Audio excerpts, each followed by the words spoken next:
इसके बाद कई सालों तक इमाम अली अलैहिस्सलाम की कब्र को सीक्रेट रखा गया और सिर्फ अहले बैत को इसका पता था। फिर जब इमाम जाफर सादिक का दौर आया तो उन्होंने इमाम अली अलैहिस्सलाम की कब्र की सही जगह लोगों को बताई। अब्बासी खिलाफत के दौर में खलीफा हारून अल रशीद नजफ गया और वहां इमाम अली अलैहिस्सलाम की कब्र तलाश करना शुरू की। वहां एक जानवर का पीछा करते हुए वो एक मुकाम पर पहुंचा जहां कुछ मकामी लोगों ने उसे आगे बढ़ने से रोक दिया।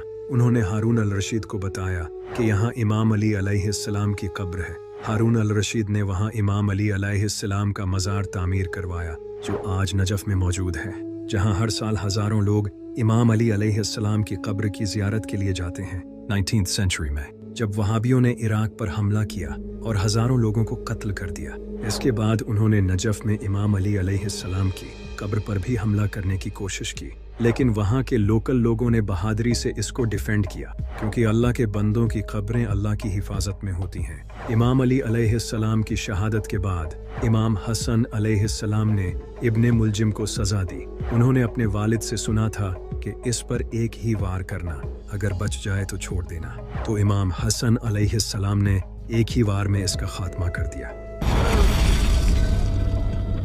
नबी सल्लल्लाहु अलैहि वसल्लम ने फरमाया था, ए अली, तेरी मिसाल मेरी उम्मत में साले की ऊँटनी जैसी है।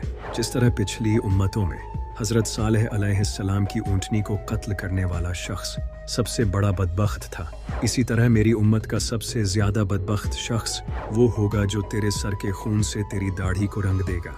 जिस तरह हज़रत सालेह की ऊँटनी को अल्लाह ने आजमाइश के लिए भेजा था और उन्हें वार्न किया था कि इसके साथ अच्छा सलूक करना, लेकिन उन्होंने इसे शहीद कर दिया, जिसके बाद कौम समूद पर अल्लाह का अजाब आया।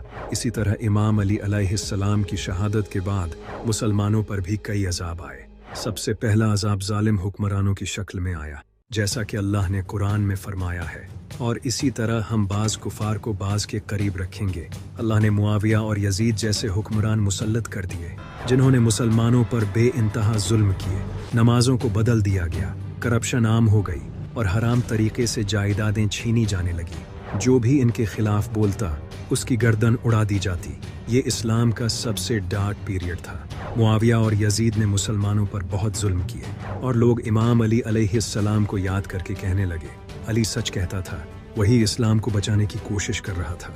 इसी वजह से इमाम अली अलैहिस्सलाम ने पहले ही उम्मत को वार्न कर दिया था कि तुम्हारे आमाल ही तुम पर मुसीबतें लाएंगे और मेरे जाने के बाद तुम्हें मेरी अहमियत होगी। अल्लाह ने इन्हीं जालिमों के हाथों मुसलमानों को अजाब दिया जिन्होंने अली का साथ नहीं दिया था। नबी सल्लल्लाहु अलैहि वसल्लम ने फरमाया था, जैसे तुम होगे वैसे ही तुम्हारे हुक्मरान होंगे। दूसरा बड़ा अजाब जो मुसलमानों पर आया वो ये था कि इस्लामिक एम्पायर जो रोमन और पर्शियन एम्पायर को डिफीट करके दुनिया की सबसे बड़ी पावर बन चुकी थी, वो आहिस्ता आहिस्ता कमज़ोर होने लगी।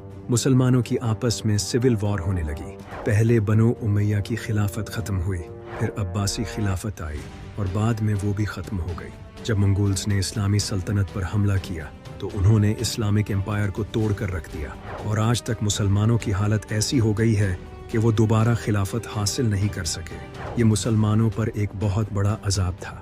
तीसरा सबसे बड़ा अजाब जो उम्मत पर आया वो इमाम अली अलैहिस्सलाम की शहादत के बाद शिया और सुन्नी के दरमियान दरार पैदा हो गई, जिसने आज तक मुसलमानों को फ़िरक़ों में बांट रखा है। और इसी वजह